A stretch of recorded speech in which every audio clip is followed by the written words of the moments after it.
Hey everybody, Jeff Joyner here. And today I'm going to tell you about the leadership lessons I learned from my sweatpants. In my line of work, I do a lot of speaking and training and business coaching. And I find that you can find examples almost anywhere. You can find leadership lessons and metaphors and ways to help people understand ideas. And I had a project I was working on today that I was like, man, this is just like leadership. And it has to do with sweatpants. I love wearing sweatpants. If I'm not at a business meeting and it's, I'm either summertime wearing shorts or the whole rest of the year, spring, winter, fall, I'm wearing sweatpants. But I ran into a problem with a bunch of my pairs of sweatpants that somehow over time, the waistband that you tie got like lost. I don't know if it gets caught in the washing machine and gets pulled out, and I've just lost them. And so I have, several pairs of sweatpants and shorts with no drawstring. And I can't wear them because then when I'm exercising, they just fall off me.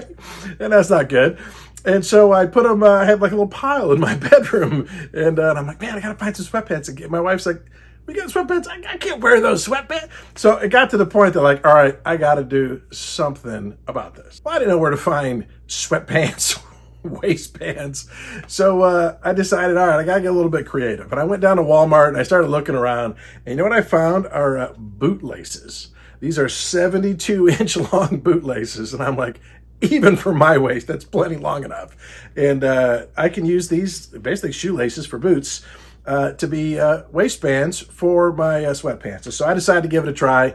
And as I was thinking of this, I set up a little camera to kind of show you guys as I was doing it. Well, the first thing I did is I was tried working it around, through the sweatpants. And I did not get very far. It was very, very frustrating. I spent about 30 minutes trying to do that and only got like a couple of inches. And I said, this isn't going to work.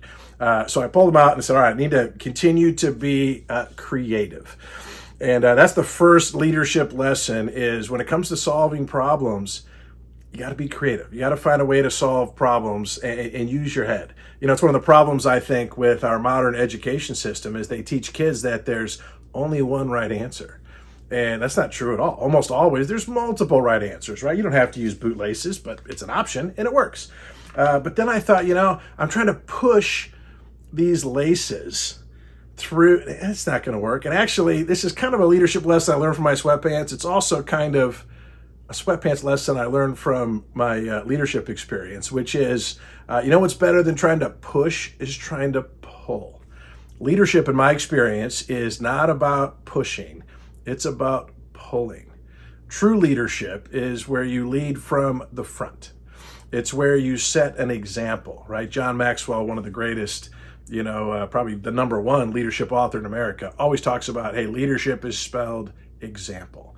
And so how can I pull this string through? So what I did is I found a coat hanger and I bent it and straightened it out and I taped the shoelace, the bootlace to the end of the coat hanger. And why don't I put this really stiff metal coat hanger through here first, and then I can easily pull the bootlace through afterwards. And so you know what? It didn't work perfect, but it worked a lot better than what I was doing before. And so I started kind of pulling it through, and my first pair, I was like, voila, I did it. And was able to pull these bootlaces through, and now problem solved. So I started working on the other pairs of sweatpants. And my belief was pretty high that I'd come up with a good solution, but I kept running into snags, like literal snags. What I realized is that the end of that piece of metal on the hanger was kind of jagged. And as I was putting it through, it kept catching on the fabric over and over and over again. Every half inch it was catching and I had to wiggle it loose, and then it would catch and I had to wiggle it loose. And I said, you know what? I need to smooth this out a little bit. So I went and found a metal file and I smoothed the rough edges. So that's another leadership lesson I learned from this process, right? The first one is to be creative. Who'd have thought bootlaces and coat hangers would be the solution to my sweatpants problem? The second lesson is that leadership is about pulling, not about pushing. The third one is that if you want things to go smoothly, the leader who's leading sometimes has to smooth out some of their rough edges. Right? I know some people that they're aspiring leaders, but you know what? They just have terrible people skills. They don't communicate very effectively. They just haven't learned how to be professional, whatever. And so part of the learning to be a better leader process, I think, is smoothing out some of those rough edges. And the best way to do it, in my experience, is to ask somebody who you respect, hey, are there some things that you think I can improve on? Because you hardly ever see your own rough edges, but other people see them, trust me. And so I smoothed out the rough edges. The other thing I realized is that the end of both these hangers was kind of twisty, right? Because where the hanger, was twisted together at the top. And that was adding, part of the problem too. So I went and got a hammer and pounded it flat. Right. And so sometimes as a leader, you got to, straighten yourself out if you want things to go smoothly, and you got to lead. And so the willingness to work on yourself is going to help things go more smoothly and help you get better results as a leader. That's the next lesson. When I got to my second pair of sweatpants, I got about 2/3 of the way through, and all of a sudden, the hanger came loose from the bootlace. I realized that I hadn't sufficiently taped it on there and made it really secure. And I was like, man, this is just like my attempts on trying to lead people, is that sometimes you're leading, they're following, you're leading, they're following, and you look back and like, they're gone, right? That some people don't want to be helped. Some people can't be helped. Some people just fade away. And it's been discouraging, for me sometimes. And sometimes those people that fade away just, they go around stinking to everybody else. When I got to the pair of shorts that I was doing, I was like, oh, there was something kind of clogging it up in there. I'm like, what is this? Oh, it's the old drawstring that used to be in there that got, instead of getting pulled out, it got pulled in and was just stuck in there. Probably been in there for years. And I was like, man, this is just like my experience with trying to accomplish extraordinary things.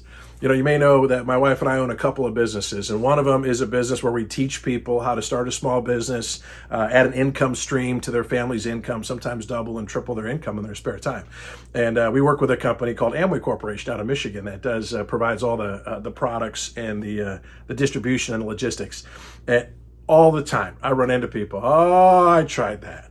Oh, I've tried that before. Oh, I know someone who tried that. And I'm like, well, you tried it. I don't think that's really the key to success, is trying, right? Like, how come you didn't succeed at it? Well, it didn't work for me. And, kind of what I've learned over time, I'm like, well, it didn't work for you, but I know hundreds of people that make a 6-figure income doing this. I know dozens of people that are multimillionaires because they've done this. We've made a fair amount of money doing this.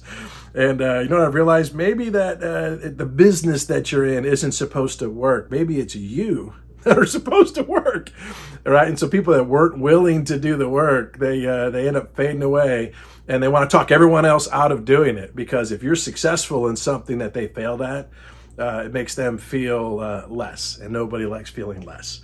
And so that's part of being a leader, is you just have to skate by the quitters that are just laying around being proof, they think, to the world that, things don't work.